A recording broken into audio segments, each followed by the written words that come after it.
Bhuvanagiri parliamentary Congress party అభ్యర్థి చామల కిరణ్ కుమార్ రెడ్డి ప్రస్తుతం అంతా ఉన్నారు. ఆయనతో మాట్లాడదాం. మరి ఇక నామినేషన్ ఎప్పుడు వేస్తున్నారు, ప్రచారం ఎలా కొనసాగుతుంది సార్? ఎప్పుడు నామినేషన్ వేస్తున్నారు? యాక్చువల్గా ఈరోజే మొట్టమొదటి సమావేశం ఏర్పాటు చేసుకున్నాము.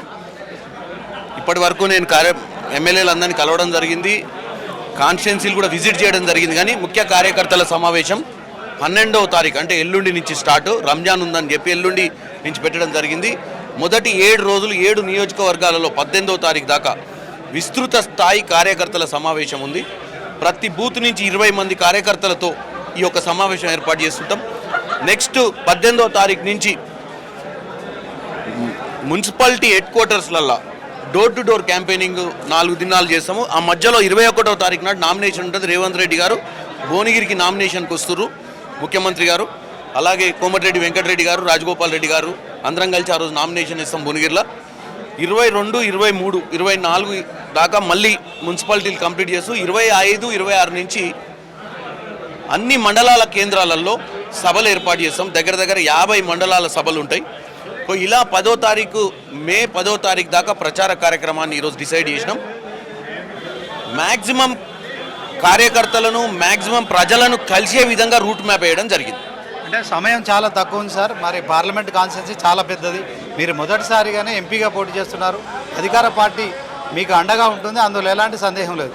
కానీ ప్రతి ఓటరు అభ్యర్థి కలవాలనుకుంటారు, దాన్ని ఎట్లా సమన్వయం? ప్రతి ఓటర్ అభ్యర్థి కలవడం అంటే మనం ఏంటంటే ర్యాలీస్ పెడుతున్నాం. ఆ ర్యాలీస్లో వీలైనంత మట్టుకు జనాన్ని ఆ మండల హెడ్ క్వార్టర్స్లకు వచ్చే విధంగా ప్లాన్ చేసుకొని ఆ జనాన్ని అక్కడి నుంచి అడ్రస్ చేయడమే జరుగుతుంది. మీ అందరికీ తెలుసు 18 లక్షల ఓటర్లు ఉన్నటువంటి నియోజకవర్గం. 18 లక్షల ఓటర్లలో చాలామంది ఓటర్లను కలిసే పరిస్థితి ఉండదు, కానీ ప్రయత్నం నేను చేస్తాను.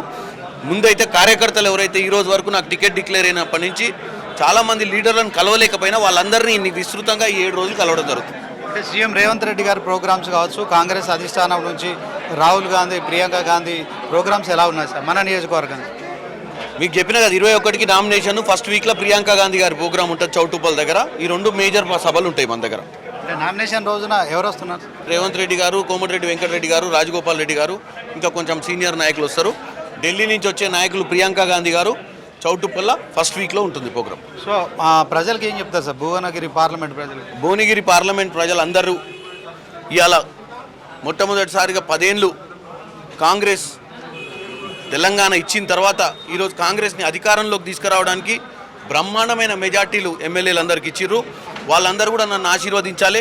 ఎలాగైతే మా ఎమ్మెల్యేలు మీ అందరి కోసం కష్టపడి పనిచేయాలని 100 రోజుల పాలన మీరు చూసిర్రో, ఈ స్వేచ్ఛ పాలన, నేను కూడా మీరు నన్ను పార్లమెంట్ అభ్యర్థిగా గెలిపిస్తే నా గలాన్ని మీ తరపున పార్లమెంట్లో వినిపించి మీ అందరికీ కూడా ఇటు రాష్ట్ర ప్రభుత్వానికి రావాల్సిన నిధులు, మన భువనగిరి పార్లమెంట్లో సెంట్రల్ గవర్నమెంట్ రావాల్సినటువంటి ప్రాజెక్టులన్నిటినీ కృషి చేస్తూ అక్కడ మంత్రివర్గంతో చర్చలు చేసి మన భువనగిరి పార్లమెంట్కి న్యాయం చేస్తుంది. కాబట్టి మీరు నాకు దయచేసి నన్ను దీవించండి. నేను ఒక సామాన్య కుటుంబం నుంచి, యువజన కాంగ్రెస్ నుంచి వచ్చిన ఒక కార్యకర్తను, నన్ను ఆదరిస్తారని నేను అనుకుంటున్నాను. ఎందుకంటే ఒక సామాన్యమైనటువంటి కుటుంబం నుంచి ఒక పార్లమెంట్ టికెట్ రావడం అనేది పెద్ద విషయం. టికెట్ ఇవ్వడం అధిష్టానంకి నేను ఎప్పటికీ రుణపడి ఉంటా. అలాగే భువనగిరి ప్రజలు నాకు ఓటేసి గెలిపిస్తే జీవితాంతం వాళ్ళకు రుణం ఉండి సేవ చేసుకుంటాను. సో ఇది ఓవరాల్గా మరి చామల కిరణ్ కుమార్ రెడ్డి చెప్తున్నారు, కాంగ్రెస్ కార్యకర్తగా ఉన్న నాకు కాంగ్రెస్ అధిష్టానం ఎంపీగా టికెట్ ఇచ్చి, సో మరి ఇక నేను జీవితాంతం భువనగిరి ప్రజలకు సేవ చేసుకుంటున్నాను. నాకు ఒకసారి ఎంపీగా గెలిపిస్తే భువనగిరి పార్లమెంటుకు సంబంధించి ఇక మరి రావాల్సిన నిధుల కోసం కూడా పోరాడతాను. ఖచ్చితంగా భువనగిరి పార్లమెంటును అభివృద్ధి చేస్తాననే మరి విశ్వాసాన్ని వ్యక్తం చేస్తున్నారు. ఖచ్చితంగా ప్రజలు తనకు అవకాశం ఇవ్వాలని కూడా అభ్యర్థిస్తున్నాడు. కెమెరా పర్సన్ బండితో శ్రీనివాస్, న్యూస్ 360, రాజగోపాల్ రెడ్డి నివాసం నుంచి.